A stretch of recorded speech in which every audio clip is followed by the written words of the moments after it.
नमस्कार, न्यूज 21 देख रहे हैं आप और मैं हूं आपके साथ अखिल। उत्तर प्रदेश की बड़ी खबरों में बात करेंगे। विभिन्न मांगों को लेकर आशा कार्यकर्ताओं ने कलेक्ट्रेट स्थित धरना स्थल पर जोरदार प्रदर्शन किया। कार्यकर्ताओं ने सरकारी कर्मचारी का दर्जा देने और मानदेय निश्चित करने की सख्त मांग उठाई। आपको बता दें कि दाम कम काम ज्यादा को लेकर नाराज आशा कार्यकर्ताओं ने नारेबाजी करते हुए अपना आक्रोश जताया और प्रशासन से न्याय की उम्मीद व्यक्त की। धरना स्थल पर मौजूद कार्यकर्ताओं ने कहा कि लंबे समय से उनकी मेहनत और सेवाओं का उचित मूल्य नहीं मिला है, जिससे वे लगातार असंतोष महसूस कर रहे हैं। प्रदर्शन के दौरान प्रशासन को ज्ञापन सौंपा गया और जल्द से जल्द उनकी मांगों को पूरा करने की अपील की गई। कार्यकर्ताओं ने स्पष्ट किया कि उनकी आवाज सुनी जाए और उनके अधिकारों की रक्षा सुनिश्चित की जाए। यह धरना प्रदर्शन आशा कार्यकर्ताओं के संघर्ष और उनके हक की लड़ाई का प्रतीक बना। एटा से इराज अली की रिपोर्ट।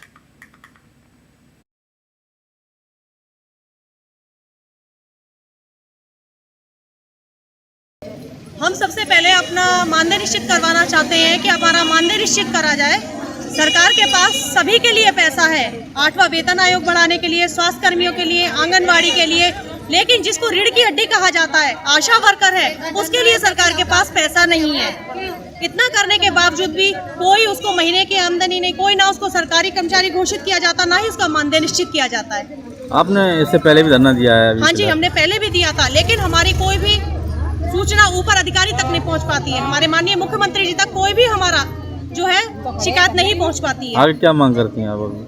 हम अपने सबसे पहले तो हम ये चाहते हैं कि हमारा मानदेय निश्चित किया जाए और हमें सरकारी कर्मचारी घोषित किया जाए।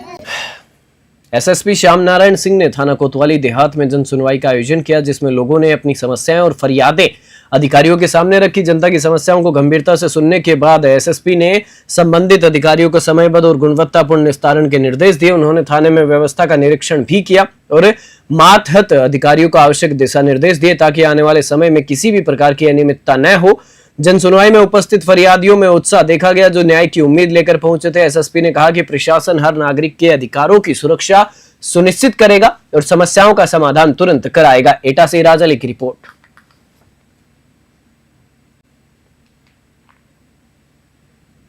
नगर कोतवाली क्षेत्र के त्रिलोकीपुरम निवासी इरम ने बताया कि 1.5 साल पहले पति के नशे को लेकर विवाद हुआ था। इरम अपने 2 मासूम बच्चों के साथ घर वापस आ गए। इस पर जदीद चौकी महिला पिंक बूथ प्रभारी आशा सोदे ने काउंसलिंग कर पति पत्नी को समझाया कि बच्चों के भले के लिए साथ रहें। दोनों ने रजामंदी जताई और इरम ने अपनी ससुराल लौटने का निर्णय लिया। महिला कांस्टेबल प्रियंका और प्रभारी ने मिशन शक्ति अभियान की जानकारी देते हुए बताया कि इस योजना के तहत महिलाओं की शिकायतें सुनी जाती हैं। उन्होंने हेल्पलाइन नंबर 1090, 112, 181 महिला सहायता और साइबर क्राइम हेल्पलाइन जैसी सेवाओं की जानकारी दी। इरम और उसके पति ने महिला चौकी प्रभारी का धन्यवाद किया। मिशन शक्ति का यह कदम महिलाओं की सुरक्षा, आत्मविश्वास और सशक्तिकरण को बढ़ावा देने वाला साबित हो रहा है। हापुड़ से मोनिस खान की रिपोर्ट।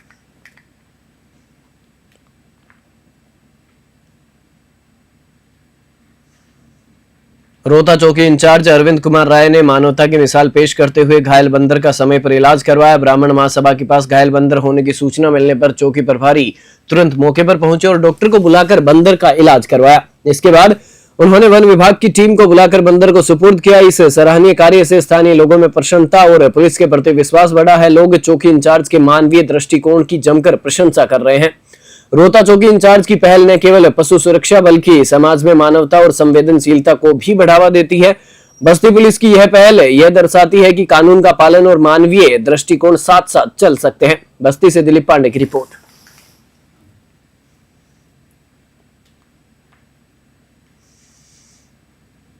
मिशन शक्ति फेज 5.0 के तहत जिला कारागार हरदोई में निरुद्ध महिला बंदियों के लिए विशेष जागरूकता कार्यक्रम आयोजित किया गया। कार्यक्रम में जेल अधीक्षक, उप जिलाधिकारी सदर, क्षेत्राधिकारी नगर और थाने को शहर की मिशन शक्ति टीम ने सहभागिता की। महिला कैदियों को आत्मरक्षा के उपाय, घरेलू हिंसा से सुरक्षा अधिनियम और विभिन्न महिला हेल्पलाइन नंबरों की जानकारी दी गई। कार्यक्रम का उद्देश्य बंदियों में आत्मविश्वास, स्वावलंबन और समाज में पुनः सशक्त भूमिका निभाने की प्रेरणा पैदा करना था। मिशन शक्ति टीम ने महिलाओं को प्रोत्साहित किया कि वे अपने जीवन में सकारात्मक बदलाव लाएं और समाज के लिए उपयोगी बने। कार्यक्रम में महिला बंदियों ने उत्साहपूर्वक भाग लिया और जानकारी को अपने जीवन में लागू करने का संकल्प लिया। यह पहल उत्तर प्रदेश सरकार के मिशन शक्ति अभियान का हिस्सा है, जो महिलाओं की सुरक्षा, सम्मान और आर्थिक सामाजिक सशक्तिकरण पर केंद्रित है। हरदोई से अनिकेत कुमार की रिपोर्ट।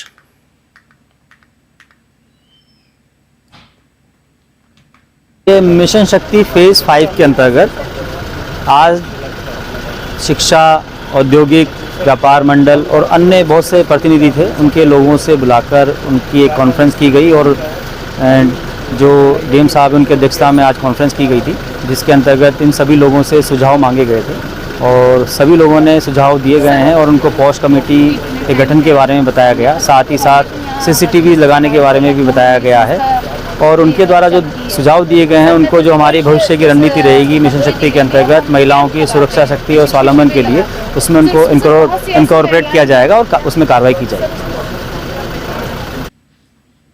जिले के सफीपुर थाना क्षेत्र के मुस्तफाबाद पखरोरा गांव में 7 अक्टूबर की रात एक नाबालिग लड़की को युवक सूफियान ने बहला फुसलाकर नकदी और जेवरात के साथ भगा लिया। पीड़िता की मां समीमा ने आरोप लगाया कि सूफियान के मामा की भी इस घटना में भूमिका हो सकती है। सुबह घरवालों ने देखा कि लड़की और घर का कीमती सामान गायब है। पीड़िता के परिवार ने पुलिस में शिकायत दर्ज कराई, लेकिन अब तक किसी की गिरफ्तारी नहीं हुई है। पुलिस ने जांच शुरू की है और स्थानीय ग्रामीण भी लड़की की सुरक्षित बरामदगी और आरोपी के खिलाफ त्वरित कार्रवाई की मांग कर रहे हैं। इस घटना से पूरे गांव में भय का माहौल है। उन्नाव से वीरेंद्र कुमार की रिपोर्ट। क्या है क्या नहीं है कुछ भी नहीं पता। अच्छा, वो लड़का कहाँ का रहने वाला है? सिकंदरपुर। अच्छा, यहाँ कहाँ रहता था? मामा के वहाँ। अच्छा, तो उसके परिवार वाले क्या आप लोगों को परेशान भी कर रहे हैं क्या? परेशान नहीं, वो घर पे रुक ही नहीं रहे हैं, फरार हैं। ऐसी दौस रहे हैं तो क्या फायदा है, सामने से दौस। तो कहीं न कहीं आपकी कार्रवाई नहीं हो रही पुलिस के द्वारा? कार्रवाई कहीं नहीं हमारी है। अच्छा, घटना के कितने दिन हो चुके हैं? मंगल की रात हो गई है। और कितने दिन हो गए? आज 7 तारीख का मामला है। हाँ, 7 आज 11 तारीख है, 11 तारीख। तो यानी 5 दिन होने वाले हैं। 5 दिन के दौरान में पुलिस ने अभी तक कोई कार्रवाई नहीं किया। कार्रवाई हमारी कुछ नहीं सुननी जा रही है। हम सब तन दौड़ रहे हैं लेकिन हमारी कार्रवाई नहीं सुनी जा रही। कानपुर में हेवन बिल्ड जोन कंपनी के खिलाफ कई गरीब लोगों ने पुलिस कमिश्नर कार्यालय में शिकायत दर्ज कराई है। कंपनी ने आसान किस्तों में प्लॉट देने का झांसा देकर करीब 30 लोगों के साथ लगभग 2 करोड़ रुपए की ठगी की। पीड़ितों ने डायरेक्टर फाजिल, साजिद, डॉक्टर सलीम और राजू सिंह पर भू माफिया किस्म के लोग होने का आरोप लगाया। उन्होंने कहा कि अगर एफआईआर दर्ज नहीं हुई तो सभी मिलकर सड़क पर प्रदर्शन करेंगे और ऑपरेशन महाकाल के तहत कार्रवाई की मांग की गई है। कानपुर से विशाल सैनी की रिपोर्ट। मर्जी साहब के हम लोग सारे लोग इकट्ठा हुए हैं। मामला ये है कि सर ये Heaven Build Zone private company जो है ये खुली थी हुलागंज में। हुलागंज से फिर किदवई नगर इन्होंने ट्रांसफर किया और किदवई नगर से कम जो है करीब 100 लोगों का पैसा इन्वेस्ट करवाया। 100 लोगों को पैसा इन्वेस्ट करवाया, जिसमें कम से कम 2 से 2.5 करोड़ रुपए का मामला है। आज 8 से 10 साल हो गया है। ये बराबर आश्वासन देते हैं कब्जा दे देंगे, रजिस्ट्री कर देंगे, कब्जा दे देंगे, रजिस्ट्री कर देंगे, और जिन गरीबों का पैसा अधूरा है उनको वापस करने की बात हुई थी। आज वो भी 5-6 साल से चक्कर लगा रहे हैं। कोई बीमारी में खत्म हो गया, किसी की बेटी खत्म हो गई, कोई अंधा हो गया, किसी का 1 रुपया आज तक इन्होंने वापस नहीं। किसी जवान में कैंसर है, लोग आके हमारा घर घेरते हैं, चक्कर लगाते हैं। ये 2-2.5 करोड़ का मामला सर, मैं भी गरीब आदमी हूँ, मैं कहाँ से भरूंगा। मेरी खुद बेटी प्लाट के चक्कर में खत्म हो गई। आज तक इन लोगों ने रजिस्ट्री करी न कुछ करी, कब्जा तो मेरा है सर। तो इसी शिकायत आप लोगों ने नहीं करी थी? अभी तक शिकायत नहीं, केवल ये इन्हीं लोग के पास ये बुलाते रहे, चक्कर लगाते रहे, आश्वासन देते रहे। ये हम कम से कम ये हमारे बाबूपुरवा के ही कम से कम जो है 25-30 लोग हैं। उन लोगों का क्या नाम है? कंपनी मालिक का नाम? कंपनी के मालिक का नाम है फाजिल, साजिद, डॉक्टर सलीम, राजू। आज कुछ लोग आए थे हमारे चेम्बर में। इन्होंने बताई अपनी घटना कि साहब एक कंपनी ने हमें प्लाट के नाम पे पैसे लिए और पोजीशन नहीं दे रहे, ना रजिस्ट्री कर रहे हैं और ना पैसे वापस कर रहे हैं। तो हमें ऐसा लगा, एक नहीं थे, फिर करीब 60-70 लोगों का इन्होंने नाम बताया। तो हमें लगा कि अमीरों को तो ऑपरेशन महाकाल में न्याय मिल रहा है, इन गरीबों को कौन न्याय दिलाए। इसलिए आज मैं सीपी साहब के यहाँ इन सबको उपस्थित करके हमने का सोचा कि इनको न्याय दिलाया जाए। आश्वासन मिला है, उन्होंने सीपी साउथ को भेजा है कि आप लोग वहाँ जाइए और उनसे मिलिए जाके। इनके साथ बड़ा फ्रॉड है साहब। गरीबों से जो पैसा ले लें, क्योंकि गरीब तबके का आदमी जल्दी बेवकूफ बन जाता है। और ये कंपनी आज यहाँ है, कल यहाँ से उठ के कहीं और चली जाएगी, वहाँ लोगों को अपने झांसे में लेके ऐसे ही फ्रॉड करेगी। कि हमारा 12-13 साल से कंपनी ने प्लॉट नहीं दिया और हमारे मिलने जुलने वालों के भी प्लॉट नहीं दिए। जिनका रिफंड है उनका रिफंड भी नहीं किए हैं। कौन सी कंपनी? हेवन बिल्जोन प्राइवेट लिमिटेड कंपनी है। कौन लोग हैं?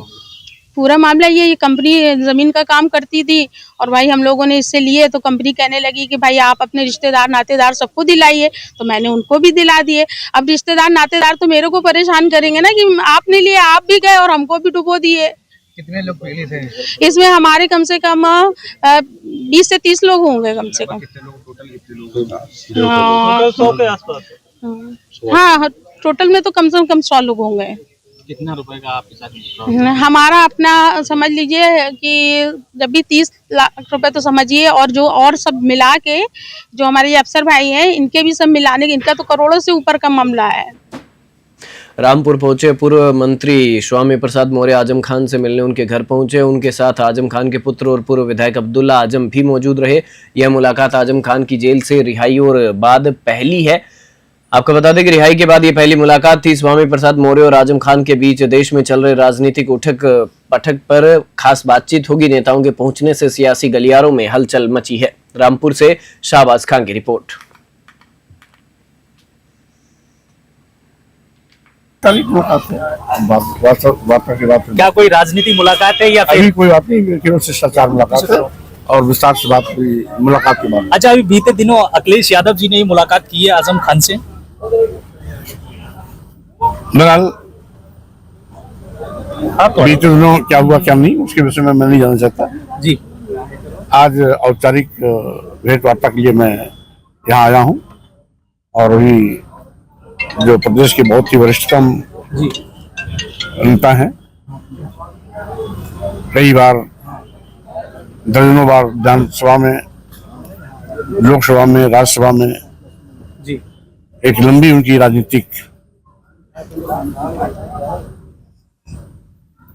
मौर्य जी, तकरीबन एक वीक का समय से ज्यादा हो चुका है आजम खान को जेल से आने के बाद, और अखिलेश यादव जी पहुंचे थे और अभी समाजवादी पार्टी के जो अरविंद सिंह गोप जी थे उन्होंने ही मुलाकात की थी अखिलेश जी से पहले, और आज आप पहुंचे हैं, तो किन पहलुओं पे चर्चा होने वाली है? देखिए, स्वाभाविक रूप से लोकतंत्र में जो भी आजम खान साहब जी के साथ हुआ वो नहीं होना चाहिए।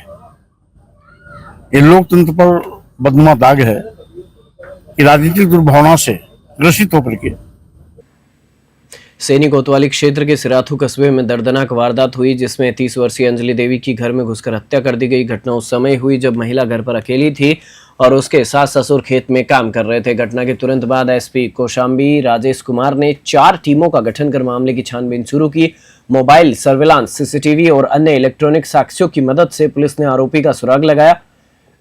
पुलिस ने मृतका के प्रेमी बलबीर सिंह पटेल को सैनी कोतवाली क्षेत्र के निहालपुर के पास मुठभेड़ के दौरान गिरफ्तार किया। आरोपी के कब्जे से मृतका का मोबाइल, पटना में प्रयुक्त चाकू, घटना में प्रयुक्त जो चाकू काम में लिया गया था वो चाकू बरामद हुआ और अवैध तमंचा, 2 कारतूस और बाइक बरामद की गई है। सीओ सिराथू सत्येंद्र तिवारी ने बताया कि आरोपी और मृतका के बीच शादी से पहले से प्रेम संबंध थे। आरोपी को उपचार के लिए जिला अस्पताल भेजा गया और मामले में आगे की विधिक कार्रवाई जारी है। कौशाम्बी से जयगम रिजवी की रिपोर्ट।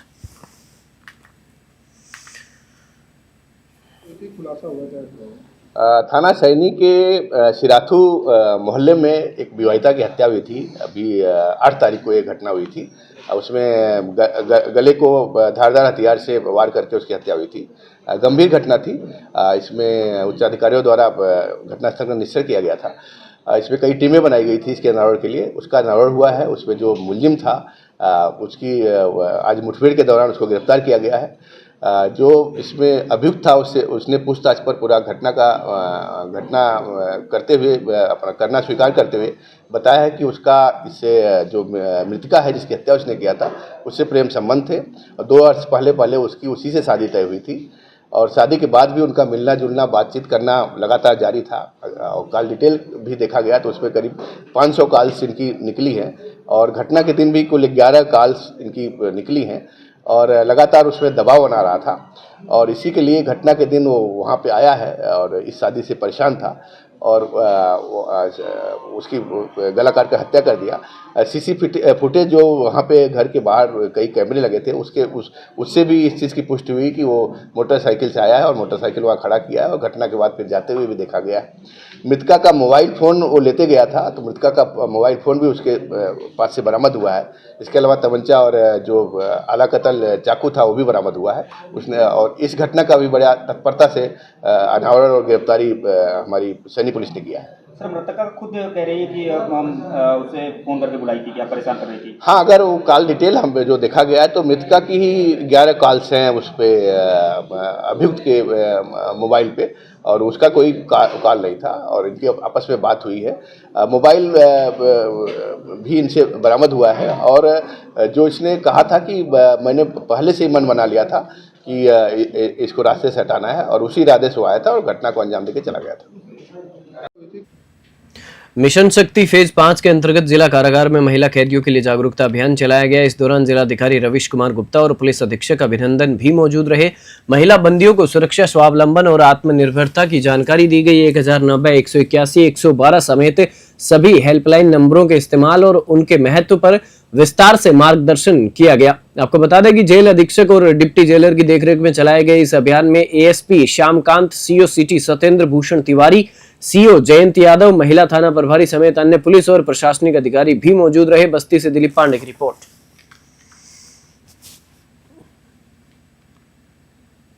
कोतवाली नगर पुलिस ने शहर की सभी पटाखा दुकानों का व्यापक निरीक्षण किया। इस दौरान एसडीएम और सीएफओ भी मौके पर मौजूद रहे।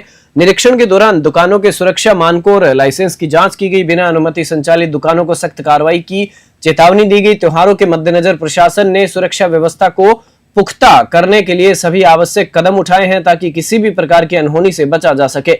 एटा से इराज अली की रिपोर्ट। जनपद में थाना समाधान दिवस के अवसर पर जिलाधिकारी अनुने झा और पुलिस अधीक्षक अशोक कुमार मीणा की उपस्थिति में थाना स्तर पर जन सुनवाई आयोजित की गई। इस दौरान आमजन की शिकायतों को समयबद्ध और गुणवत्तापूर्ण तरीके से निपटाने के लिए संबंधित अधिकारियों को आवश्यक निर्देश दिए गए। विशेष रूप से राजस्व विभाग और पुलिस विभाग को आपस में समन्वय स्थापित कर संयुक्त टीम के माध्यम से मौके पर पहुंचकर भूमि विवादों का समाधान करने का निर्देश दिया गया। इससे नागरिकों को शीघ्र और उचित निवारण की सुविधा मिलेगी। हरदोई से अनिकेत कुमार की रिपोर्ट। करारी कस्बा स्थित doctor Rizvi college of law में शनिवार को मूट कोर्ट का आयोजन किया गया। कार्यक्रम में हेल्डर कमेटी के चेयरमैन और वरिष्ठ अधिवक्ता ज्ञानेंद्र नारायण शुक्ला मुख्य अतिथि रहे। उन्होंने छात्रों को वकालत की बारीकियों और न्यायिक जिम्मेदारी की जानकारी दी। अधिवक्ता शुक्ला ने बताया कि एलएलबी केवल नौकरी नहीं बल्कि न्याय दिलाने की बड़ी जिम्मेदारी है। उन्होंने छात्रों को पढ़ाई में सटीकता, संचार कौशल, केस स्टडीज, नियमित अभ्यास, सीनियर्स से मार्गदर्शन और नई शब्दावली सीखने की सलाह दी। इसके साथ ही उन्होंने व्याकरण के नियमों और केस के नाम याद रखने के लिए तकनीकों का उपयोग करने की महत्ता पर जोर दिया। कॉलेज प्रबंधक डॉक्टर मोहम्मद जफर और आलोक श्रीवास्तव ने कार्यक्रम का संचालन किया। कार्यक्रम ने छात्रों को व्यवहारिक ज्ञान और आत्मविश्वास प्रदान किया। कौशाम्बी से जगम रिजवी की खास रिपोर्ट। जी, आज हमारे मूट कोर्ट में ये क्या बोलते हैं मिस्टर ज्ञानेंद्र सर आए हैं जो क्रिमिनल लॉयर है, और उन्होंने हमें बहुत सारी चीज़ें बताई है। जैसे कि क्या बोलते हैं एक वकील को क्या बोलते हैं उसका पैसा ऐसा होना चाहिए कि वो पैसे के पीछे ना भागे, और उसका पैसा ये होना चाहिए कि क्या बोलते हैं क्लाइंट की तकलीफ को सुने और उसको जाने। और क्या बोलते हैं एक एडवोकेट के लिए पैसा ही सब कुछ नहीं होता है। और मेरा नाम गरिमा सिंह है, और यहाँ पे सर जो आए हैं सारी जानकारी जो दिए हैं एक वकील को कैसा क्या होना चाहिए, ये हमको सुनकर बहुत अच्छा लगा। उनका समझाने का तरीका कैसा था? उनका समझाने का तरीका बहुत अच्छा था। उन्होंने क्या बोलते हैं सारी चीज़ें बताई कि एडवोकेट को कैसा होना चाहिए और उनका नेचर कैसा होना चाहिए, और सारी मतलब एक एडवोकेट के लिए सब कुछ पैसा ही नहीं होता है। पहले तो मैं अपने बारे में इंट्रोड्यूस करना चाहूँगा। मेरा नाम अनिकेत शुक्ला है, मैं LLB 5th सेमेस्टर का स्टूडेंट हूँ, और आज हमारे कॉलेज में मूट कोर्ट ऑर्गेनाइज हुआ। उसमें हमारे सीनियर एक अधिवक्ता हैं जो कि ज्ञानेंद्र शुक्ला सर हैं और हमारे प्रिंसिपल सर हैं।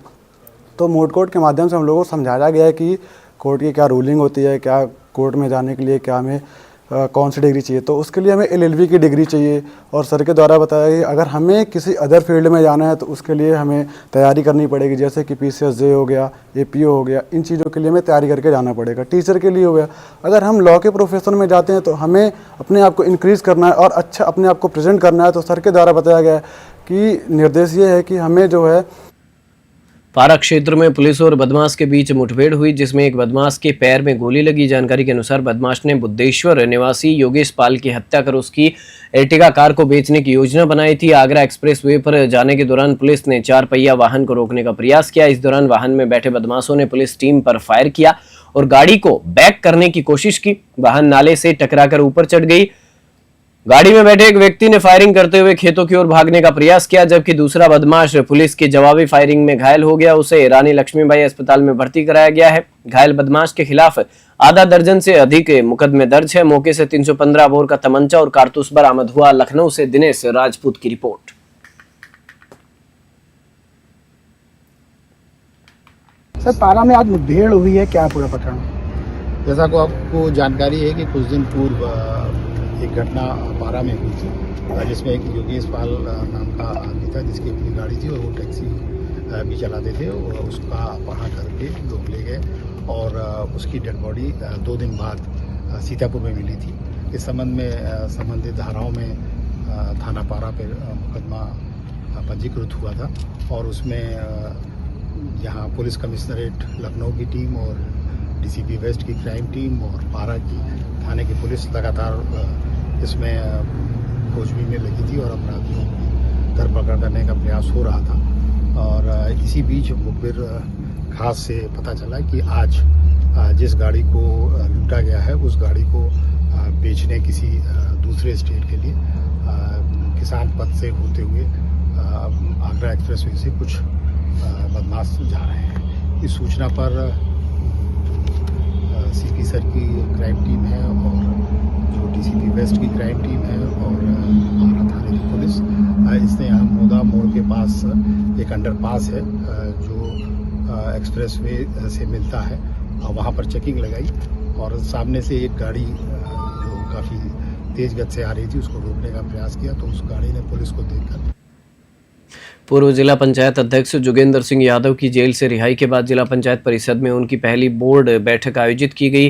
बैठक में वर्तमान जिला पंचायत अध्यक्ष रेखा यादव सहित कई सदस्य उपस्थित रहे। इस दौरान परिषद के विकास कार्यों और पंचायत से जुड़े महत्वपूर्ण मुद्दों पर चर्चा की गई। परिषद परिसर में जोगेंद्र सिंह यादव के समर्थकों का भी सैलाब उमड़ा, जिससे यह बैठक चर्चा का केंद्र बन गई। बैठक के दौरान सदस्यों ने विभिन्न विकास परियोजनाओं की समीक्षा की और आगामी योजनाओं को प्राथमिकता देने पर जोर दिया। रिहाई के बाद पहली बार परिषद में लौटे जोगेंद्र सिंह यादव ने बैठक में सक्रिय भागीदारी करते हुए विकास कार्यों के क्रियान्वयन पर अपनी राय रखी। यह बैठक उनके समर्थकों और जनप्रतिनिधियों के लिए विशेष महत्व रखती थी और इसे जिले में राजनीतिक गतिविधियों के दृष्टिकोण से भी अहम माना जा रहा है। एटा से राज अली की रिपोर्ट। बुलेटिन में फिलहाल इतना ही। आप देखते रहिए न्यूज़ 21।